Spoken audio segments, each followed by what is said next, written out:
عبادت ہو تو ان کی بھی کوئی دعا قبول ہو جاتی ہے۔ ابلیس جب راندہ درگاہ ہو رہا تھا، اللہ نے اسے آدم السلام کی تعظیم کا حکم دیا تھا کہ سجدہ تعظیمی کر، اس نے سجدہ تعظیمی نہیں کیا اور تکبر کیا۔ تکبر کے دور سے اللہ کی نافرمانی اس نے کی۔ اللہ نے جب اسے معلوم کیا، اے ابلیس، جب میں نے سجدے کا حکم دیا تھا تو نے سجدہ کیوں نہیں کیا؟ تو اس نے تکبر کی بات کہی، کہنے لگا انا خیر من خلقتنی من نار وخلقتہ من طین، اے اللہ میں آدم سے افضل ہوں، بہتر ہوں۔ دلیل یہ ہے کہ آپ نے انہیں خاک سے پیدا کیا ہے، مجھے آگ سے پیدا کیا ہے، اور آگ خاک سے افضل ہے، تو میں افضل چیز سے پیدا ہوا تو افضل ہوں، بہتر ہوں۔ آدم السلام خاک سے پیدا ہوئی جو آگ کے مقابلے میں مفضول ہے، گھٹیا ہے، تو وہ گھٹیا چیز سے پیدا ہوئے تو مجھ سے مفضول ہوئے، درجے میں کم ہوئے۔ تو جو درجے میں بڑھا ہوا ہے وہ کم درجے والے کو کیوں سجدہ کرے، وہ اس کی تعظیم کیوں کرے؟ اللہ کے سامنے اس نے یہ جواب دیا، گستاخی کی، اور گستاخی پہ گستاخی یہ کی کہ اپنے جرم کے لیے دلیلیں دینی شروع کر دی۔ اللہ کی ناراضگی اور بڑھی، اور اللہ تعالیٰ نے اسے اپنے دربار سے نکلنے کا حکم دے دیا، فَاخْرُجْ مِنْهَا فَإِنَّكَ رَجِيمٌ، تو یہاں سے نکل جا، تو مردود ہو چکا، میری رحمت سے دور ہو چکا۔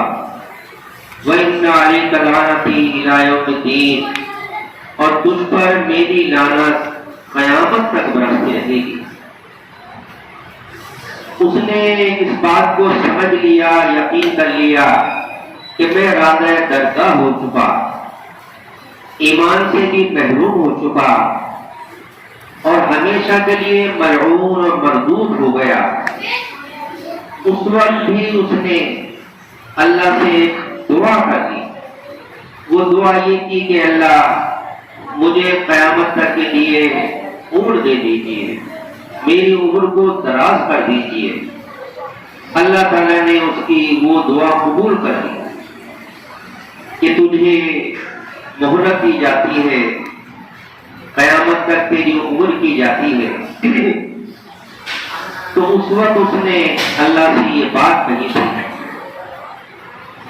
عمر لمبی مانگی تو اپنی اصلاح کے لیے مانگ لیتا، اللہ سے توبہ استغفار کے لیے مانگ لیتا، اس لیے نہیں، بلکہ اس لیے کہ جس عادت کی وجہ سے انہیں راندہ درگاہ کیا گیا، ان کی اولاد سے بدلے لیتے ہیں، انتقام لینا ہے۔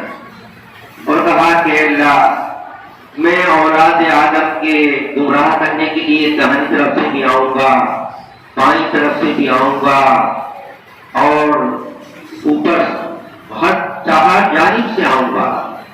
وَلَا تَجِدُ أَكْثَرَهُمْ شَاكِرِينَ، اور اے اللہ اولاد آدم میں سے اکثر کو آپ شاکر نہیں پائیں گے، میں ناشکرہ بنا دوں گا۔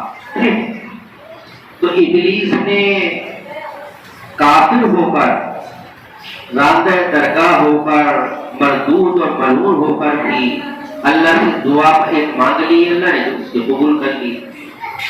تو اللہ تعالیٰ اپنی مسجد سے کبھی چاہے تو غیر ایمان والے کی بھی دعا قبول کر لیتا ہے۔ عام طور سے غیر مومن کی دعا قبول ہوتی نہیں ہے، اللہ تعالیٰ اپنے ایمان والے بندوں کی قبول کرتا ہے، چاہے وہ گنہگار بھی ہوں ان کی بھی قبول کرتا ہے۔ اس آیت میں اللہ تعالیٰ نے اپنے عام ایمان والوں کو مخاطب کر کے کہا ہے، وَقَالَ رَبُّكُمُ ادْعُونِي أَسْتَجِبْ لَكُمْ، اے ایمان والو، تمہارا رب کا یہ ارشاد ہے، ادعونی، تم اس سے دعائیں مانگو، میرا وعدہ ہے قبول کروں گا۔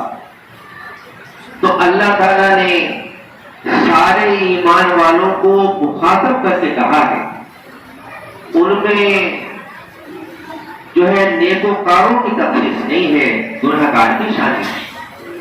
ایمان والا گنہگار ہے، اسے بھی حق ہے دعا مانگنے کا، اور اللہ اس کی دعا بھی قبول کرتا ہے۔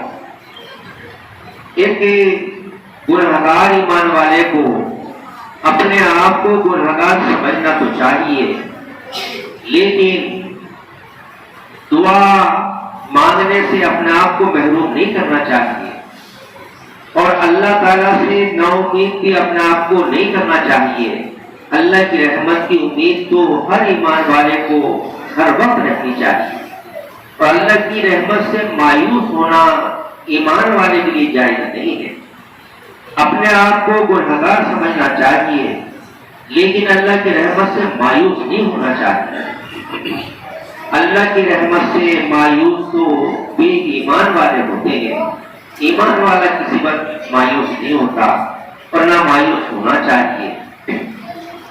تو اللہ تعالیٰ سب ایمان والوں کی دعائیں قبول کرتا ہے، کسی کی کم، کسی کی زیادہ، لیکن قبول کرتا ہے۔